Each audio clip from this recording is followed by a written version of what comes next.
Good morning, North AP Psych. It is Wednesday, May 6th. So last week for seniors, last full week. So we just finished May the 4th and then Revenge of the 5th, if you're a true Star Wars fan. And today is May 6th, which could be Sith as well. I don't know. We could come up with a Star Wars name, I'm sure. So we finished our psych disorder chart. So we have 17 disorders. Some of you have been turning that in already. Just remember, and I'm responding to you, that you need part 2, which is your psych treatment chart. Okay, which we will do in 2 days. So we will do one half today. We'll do the other half tomorrow. Okay. And then also this chart covers all of your learning targets. So for your learning targets for chapter 16 and 17, 10 through 17 are from chapter 17. So the treatments, and all of these are answered in the chart. So you can just put C chart if you want for 10, 11, 12, 13, 14, 15, 16, and 17. You can just put like a little bracket and put C chart in there. Or you could put the chart at the end of that. But again, just know that you're going to have to email me the chart specifically so you can take a picture of it. So however you want to do that, there's actually, the chart doesn't cover everything, but as we wind down, it's going to cover everything. So it covers basically almost everything but the names of important figures, but I could add names in here as we go through, which is probably what I'll do.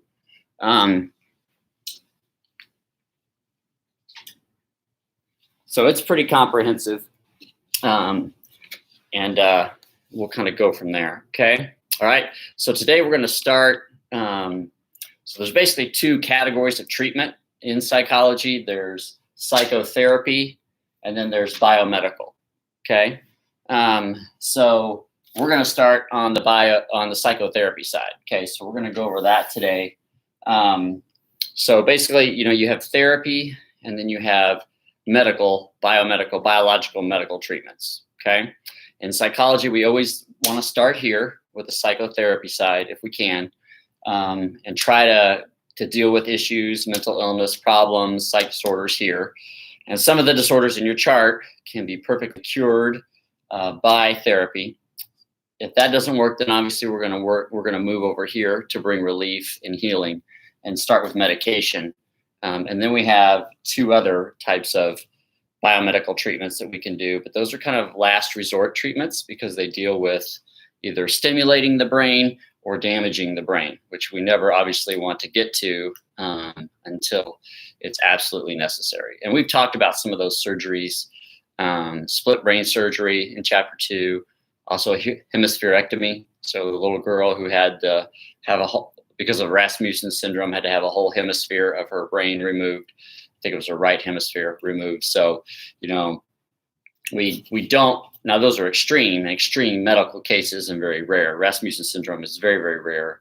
And then the split brain is done because of severe epilepsy that don't respond to any other treatment. So, and that's kind of hard to find. Most epilepsy responds to medical treatment that we have here, and so on and so forth. Okay. All right. So we're going to start with psychotherapy. Okay. And then what I'll do is I'll cover each one through 6, and then I'll give you a little close up of it. Okay. So first thing you need to write down under psychotherapy, though, is that this is a prescribed talk therapy that has specific methodology and a procedure for treatment of mental illness, okay, or psych disorders. Okay, so I have underlined prescribed method and procedure. All right. So even though psychotherapy literally translated means talk therapy, I want you to make sure that you know that it's a prescription. It's a prescribed method and procedure.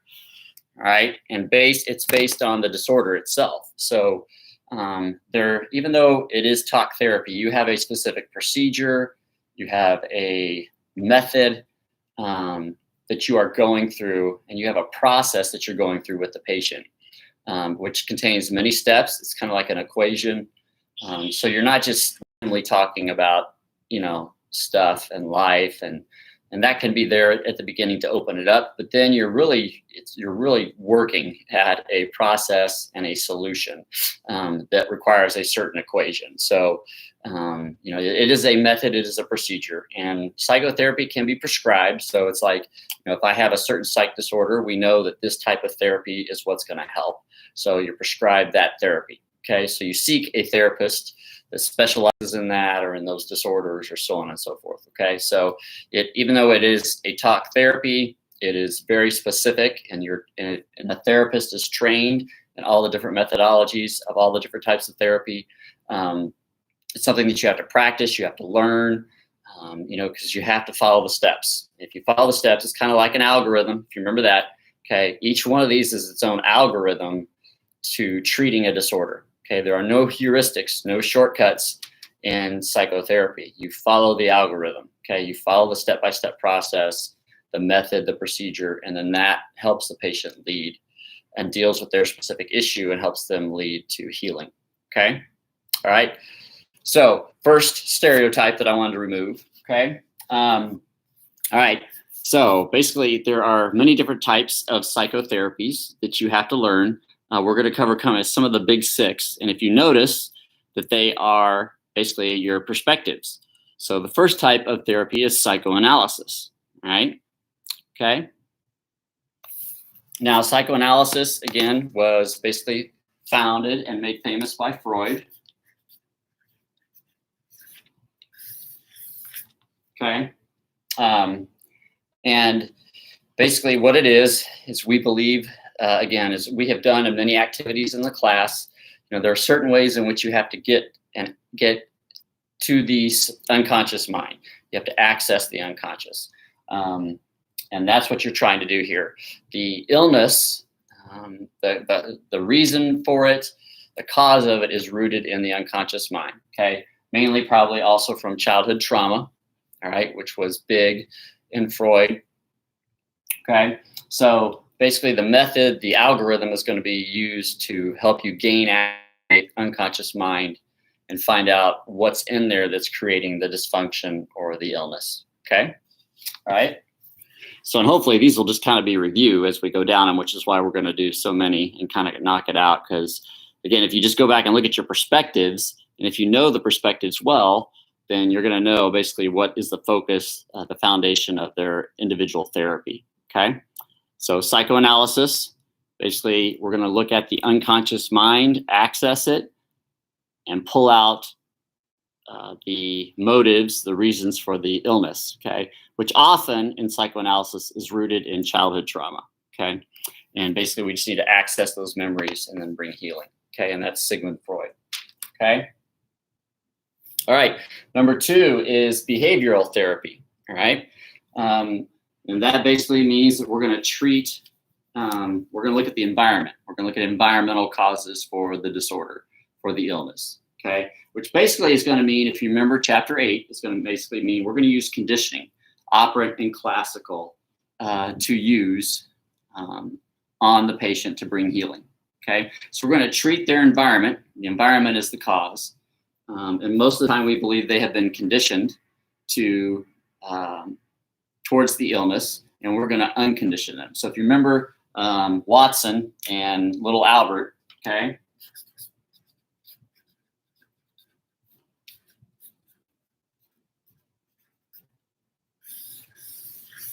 Okay, if you remember Watson and Skinner, okay, or are big names in the chapter, but Watson specifically gave little Albert a fear, but the second step, which wasn't allowed to happen, was that he was going to remove that. Because if they could get a fear or a phobia from the environment with conditioning, then you could remove it, all right? So basically, and there are many types of conditioning techniques that we can use. And actually, I show you, I think one of the videos has a woman going through cognitive behavioral therapy with her fear of clowns. So the coulrophobia one, you'll actually see it, all right? So you're going to see operant conditioning, which is using rewards and punishments. Mainly rewards, and then you're going to see classical conditioning, right, which is basically associating something. So we have adversive therapy, desensitization therapy. There's a whole bunch of therapy conditioning techniques that we'll use to help the patient come in contact with whatever it is that they're afraid of slowly, safely over time, and then through conditioning, remove it. Okay. All right. And that's Watson and Skinner.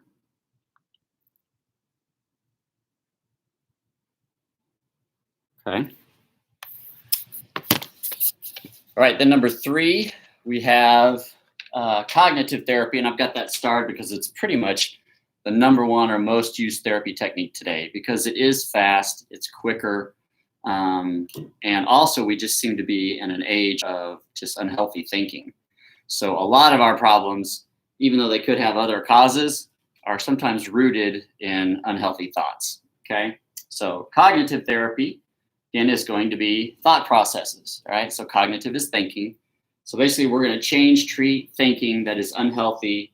And this is the most used therapy. Okay. And your 2 big names are Ellis and Beck. And they are the historical figures in cognitive therapy.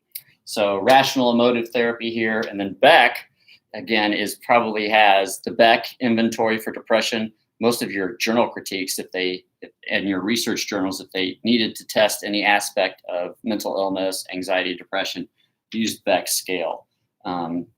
Beck is the first one that kind of came out and looked at and said that depression is linked to unhealthy thinking.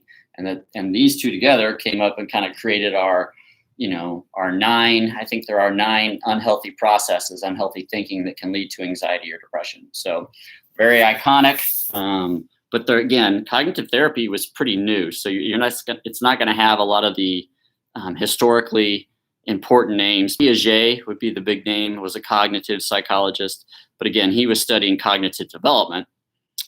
These 2 are using cognitive therapy to treat the disorders. Okay. And just about every therapy today, actually, we have the number one, which is cognitive behavioral therapy, which is down here at the bottom, which we'll get to.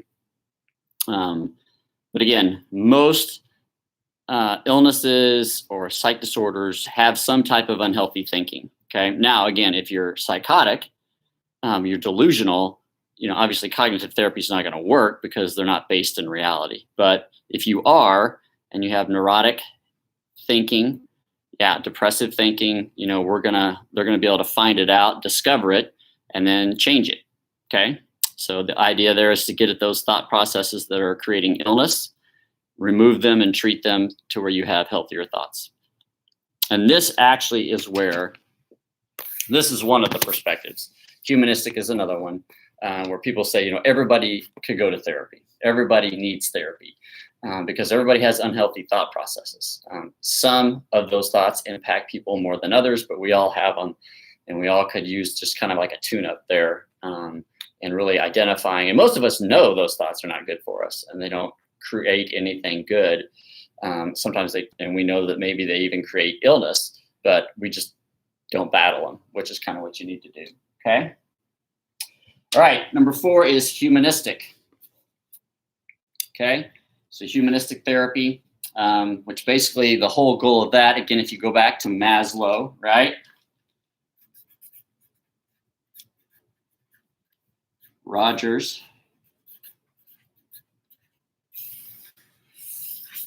Right? The whole goal is to get you to reach self-actualization.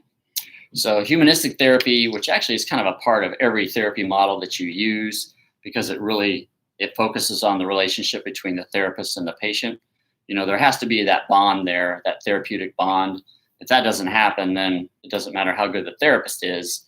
It's just, there's not much healing that's going to take place. So one of the steps of the algorithm is to make sure you bond with your patient, that you can kind of create that therapeutic relationship that's needed, which is rooted in humanistic psychology. But again, the goal of humanistic therapy, again, if you remember back to the case of Carol, okay, Carol had some unhealthy thought processes, right? She had some childhood trauma, but her therapist was really giving her a lot of homework, which is humanistic. So if you remember, she was, told to go shopping, connect with friends, talk to her family, the definitely humanistic model there. And what they're saying is that, we all need to keep people moving towards self-growth and self-actualization.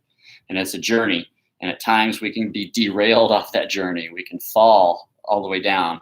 But as Carol did, life just beat her up. And so she had stopped growing and stopped her journey towards self-actualization.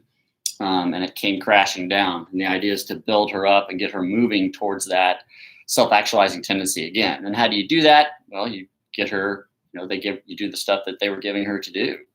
Join a support group, get a hobby, make sure, you confront your fears, which there was some behavioral there as well. Okay. All right.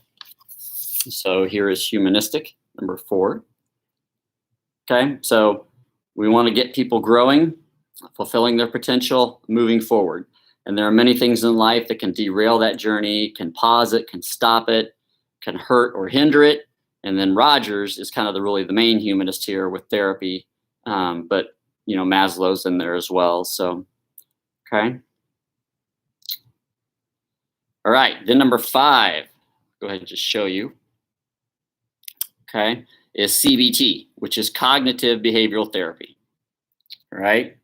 So cognitive and thinking combined with also treating the environment. Okay. And using therapy techniques from both perspectives. So basically what we have done is we've taken 2 and 3 and combined them together. All right. So what we know is that, and the reason this is the most popular, but basically there are therapy techniques that are hybrids of these. And what they do is they combine them together to get the most therapeutic effect.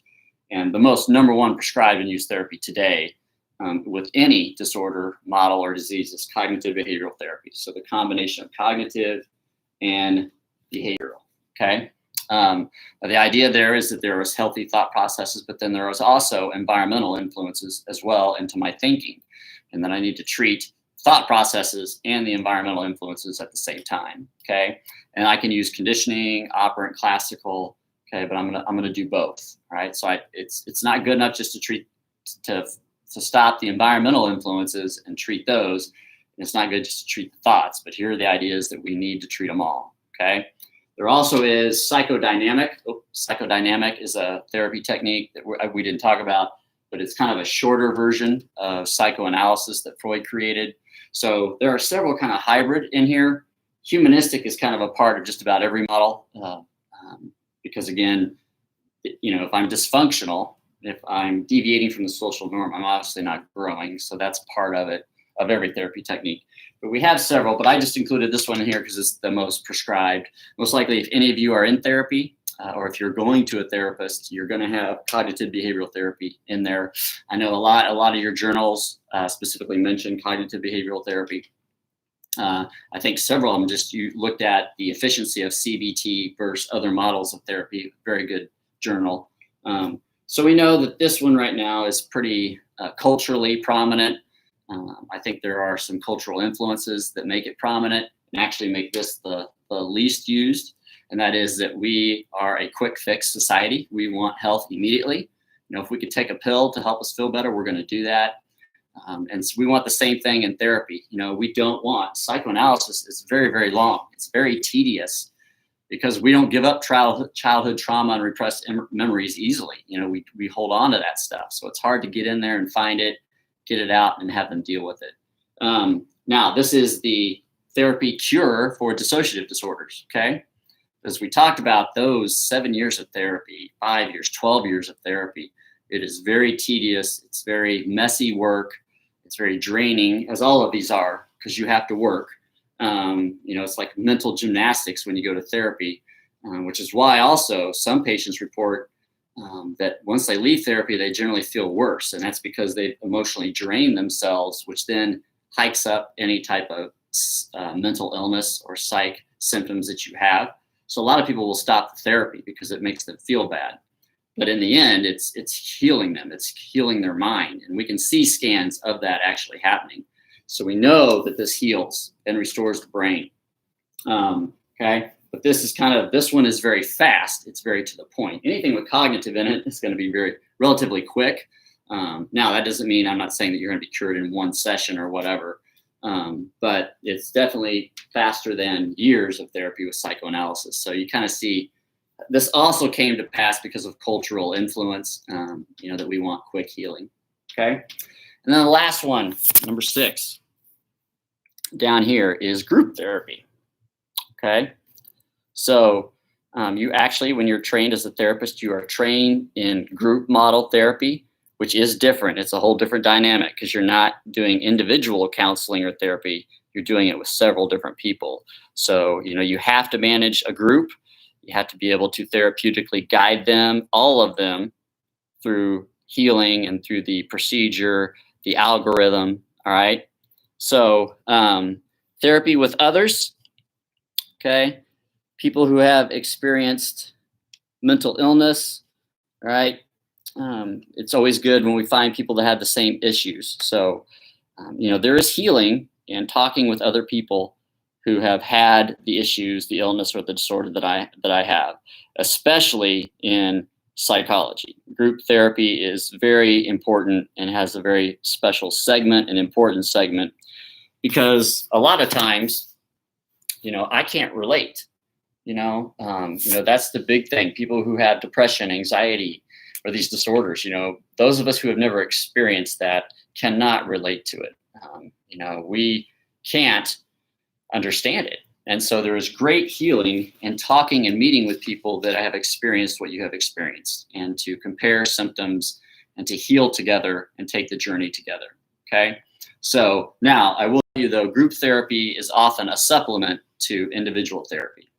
And a lot of times in group therapy, you're talking about your therapist and what your therapist is having you do and things that are helping and so on and so forth. So, but the group therapy model is very heavily used in psychology, mainly because, it's great to meet with people who experience the mental illness, because not everybody has, and not everybody does. And I think most people would say, if I have anxiety or depression, I hope that you never experience it, that you never have it, because it can be very torturous in my mind. And it's physical illness, it's mental illness. It's just tough. And so, but it is good to meet with other people that are having the same symptoms, the same disorders, the same journey towards healing and all that I am having, because not everybody can do that. It's not like if you have anxiety, you can go home and just talk to your family or to anybody, which you should, but they're not going to understand. They're not going to know where you're coming from. Now, they can still help and support you and love you and listen. But, it's just so much better to talk to people that have experienced it or had it and know what you're going through. Okay. So it has a really big therapy model there. Okay. All right. So again, remember, get up here. Okay. Psychotherapy. All right. Is a procedure. It's an algorithm. It's a method for healing. We got psychoanalysis with Freud, behavioral with Watson and Skinner, cognitive with Ellis and Beck, humanistic with Maslow and Rogers, and then we just kind of talked about the relative new one, most prescribed, which is cognitive behavioral therapy. And then, of course, we have to mention group therapy, because it's just a very good model for health and wellness. And there are group therapies out there for a lot of things other than psychology, rooted in the same reason. It's just very good to meet with other people who have experienced, conquered it, or are dealing with whatever it is that I'm dealing with. Okay. Okay. So that is the psychotherapy side. Tomorrow we'll do biomedical treatments. Okay. So what are our options when therapy doesn't work?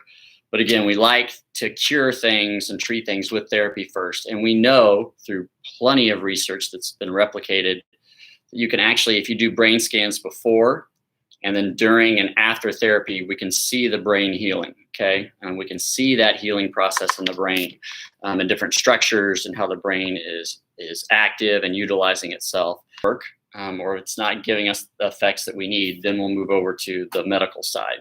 Okay. All right. Any questions on anything?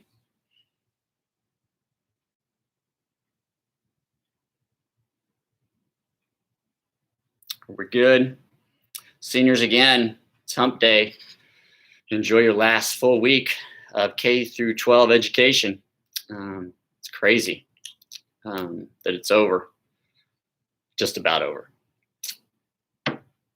All right. Are we good? Okay. Long one today, 25 minutes. If you have any questions, contact me, email me. Hope to see you guys soon. Talk to you later.